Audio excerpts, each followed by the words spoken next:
This is a Sports Catastrophe production. Hey there, Heather, ho there. It's Jeff Cutter Diamond welcoming you to another Sports Catastrophe Birthday Boy. And the birthday boy for today, April 1st, is a legend in the New York Mets system that didn't want to play for the New York Mets. His name's Sid Finch. And at 24 years old, am I kidding? You probably figured it out by the picture. And today states that it is April Fool's joke. Alright, April 1st is not Sid Finch's birthday, and it was a Sports Illustrated New Year's Day, April Fool's Day prank. Anyway, here's the real winner. It is David Gower, a cricket legend who is 65 years old today. In fact, he's one of the most capped and high-scoring players for England in cricket. I know you're thinking, cricket? Come on, Jeff. Really? I try to be a man about the world, in effect. And I figured, well, let's give cricket a try. So David Gower was a star for England and all that. You know, Gower went to prep school and all that. But, he was he was ancestor to aristocrats and his education being a little bit off and all that. Well, anyway, Gower was in a relationship with a girl in the 1980s, but broke it up after an announcement in 1990, and then married his wife, Warren Nash, and have 2 daughters. Meanwhile, Gower enjoyed one of the most prolific first-class cricket careers in English history, domestic and internationally. His career run total is 4th, only behind Alex Stewart, Graham Gooch, and Alistair Cook. He would play domestic cricket for a long time, from 1975 to 1993, largely with Leicestershire, until he moved to Hampshire. He was a good batsman and all that. Leicestershire did his job and all that. He was good and all that. He would actually have an autograph. He would be asked by an autograph by a young Gary Lineker who grew up in Leicester. Well, it's called Leicester, like Leicester City, Leicester or something. So yeah, it was weird how Gary Lineker would ask David Gower for an autograph and all that. But that's not the last time we'll talk about Gower and Lineker together. Anyway, Gower was a strong player and all that. And he looked very good for England and all that. He had a good international career and all that. He would put up some centuries, over 100 runs and all that. He did pretty good for himself.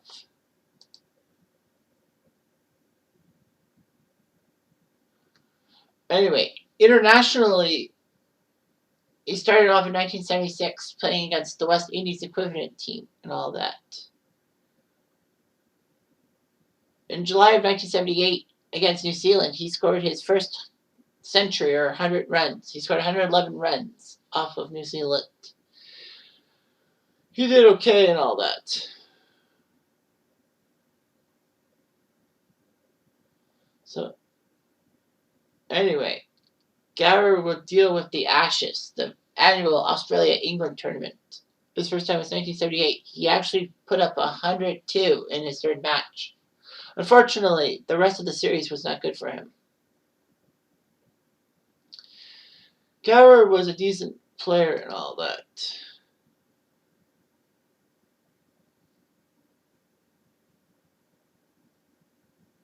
So, anyway, in 1981, he did terribly at the Ashes and all that. Domestically, he looked good, but when it came to international play, he sucked. The fact is, there's a famous picture on the Wikipedia page of Gower batting, and all the Australian fielders are basically just within range of the pitcher. because of how bad Gower was. All that.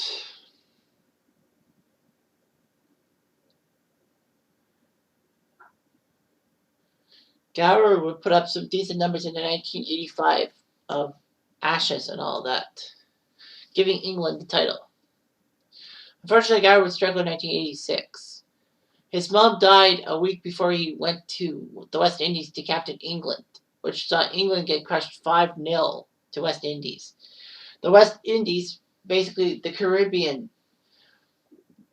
cricket squad, knocked him down again. Gower basically lost the captaincy because he couldn't retain himself. Gower could have played for England in the Cricket World Cup in 1987, but unfortunately he decided to say no because he didn't want to travel. All that. He would never decline another opportunity to play for England ever again. But Gower somehow had serious commitment problems sometimes. At one point in 1989, he walked out at a press conference claiming he had tickets for the theater and he didn't want to be late. They talked about that on Gower's show, which I will mention later. Anyway, in 1991, during a warm-up match for England, Gower and John Morris decided to go for a joyride in biplanes without telling the England team management. So they went for biplanes and all that. Gower was fined over 1,000 British pounds, which could have been steeper if he had released the water bombs he had prepared too. Unfortunately, Gower had some issues and all that. Graham Gooch basically did not want Gower to take part in all that. He was a left-handed batsman who played with a dominant top hand and a graceful style of batting and all that. A lot of people said that he was more at home. He would have been more at home in the 20s and 30s, helping England out.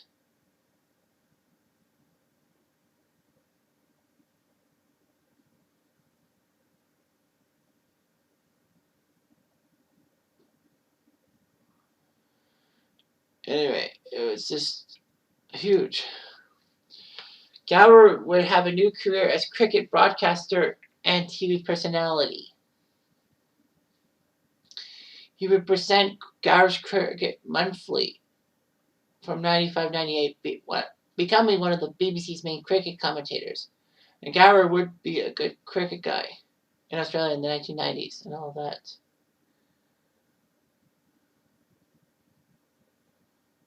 So he would be Sky Sports' main cricket guy, but then they decided not to renew his contract and all of that. However, one of Gower's biggest interests was conservation. He decided to launch the World Land Trust to purchase rainforest land in Belize to make it better and all that.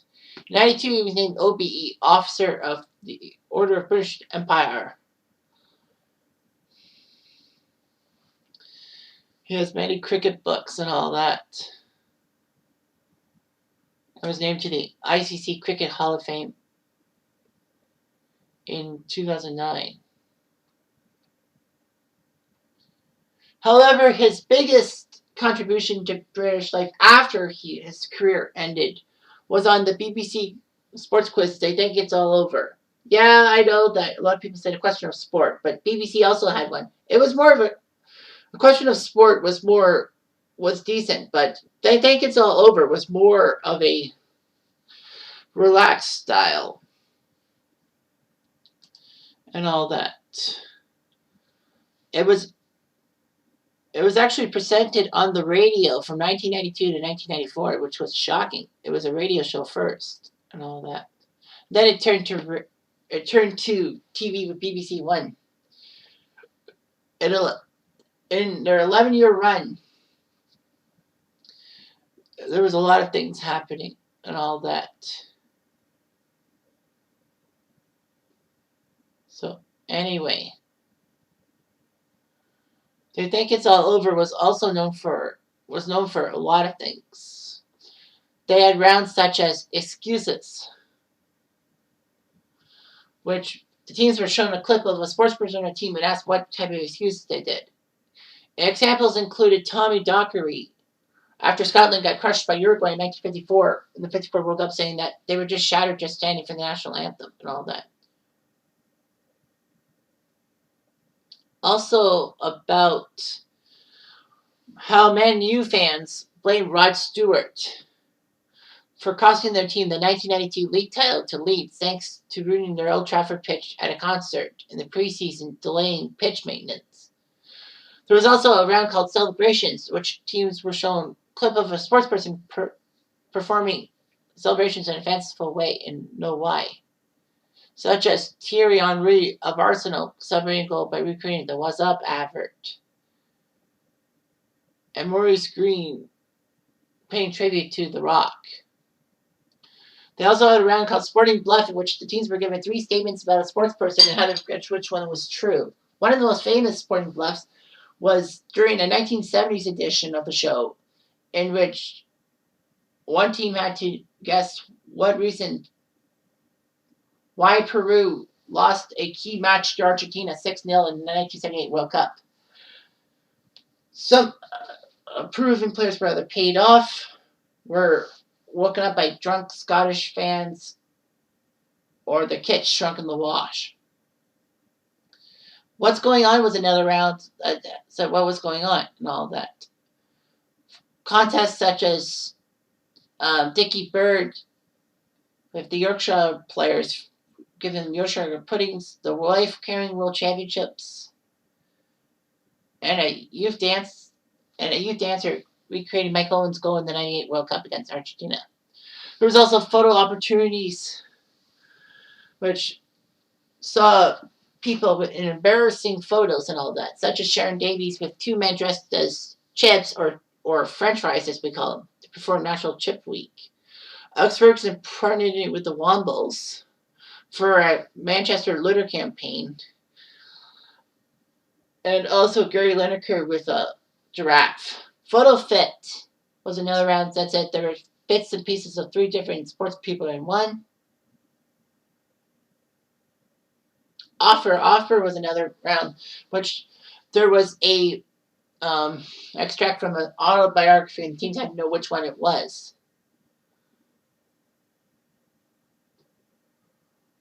One major quote was Roger Black's autobiography on his admiration of David Gower and W.G. Grace, talking about how the boy whose umpire was killed, but it didn't affect the cricket match.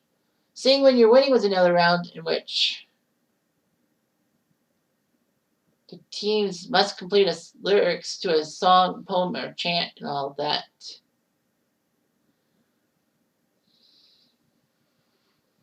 One of the most memorable reactions was when Matthew Corbett and Sooty with Matthew Corbett were on the show, and they were denied points because Sweep sang the last line of the song, but obviously Sweep only speaks in trombone style, squeaking. And so Nick Hancock, who is the host / presenter, denied them points. Sooty decided to take his magical water pistol and spray Nick Hancock in the face. Hancock, not one to take it lightly, decides to dump his water bottle over Matthew Corbett's head. And all that. There was also handbags about the round. Teams have to receive reasons for a rift between sports people, such as Victoria Beckham and Peterborough United for the use of the names Posh.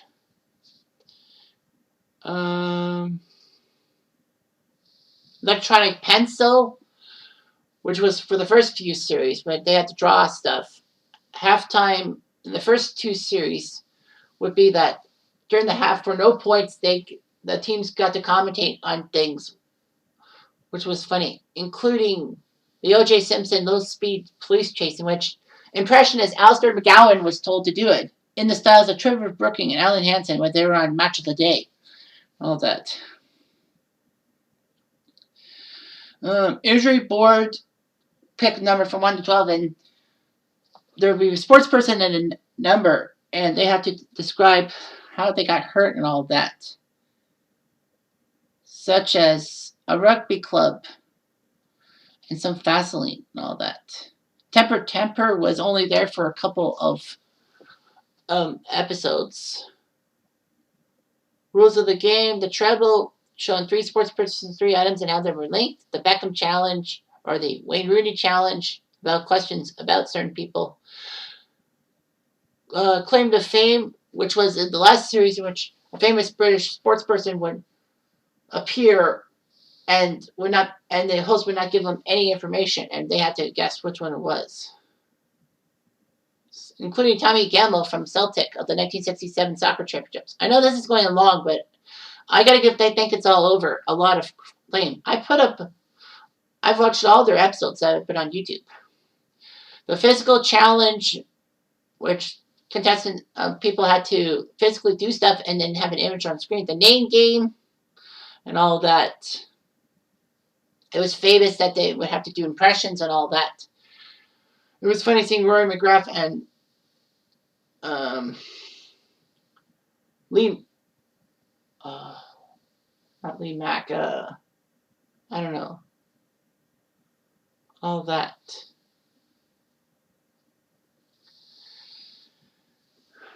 Anyway,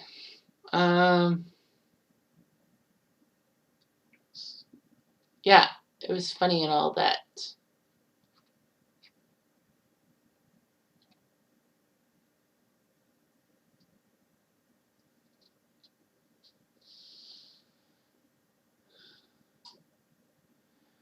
Anyway, so They Think It's Over had a few DVDs. They even an interactive DVD game, which cannot be done in Canada, which sucks. So yeah, They Think It's All Over had Nick Hancock presenting it. One team was captained by Gary Lineker, the legendary Gary Lineker, with Rory McGrath, a comedian there, and of course each team would have a special guest and all that. The other side was captained by David Gower. Gower in 2003, from 95 to 2003, Gower was captain of his team alongside Lee Hurst. There we go. So Lee Hurst and another guest and all that. So yeah, it's a regular panelist. Lee Hurst and Rory McGrath. Rory McGrath actually never left the show. Of the 6 original people, Rory McGrath was the only one not to leave the show.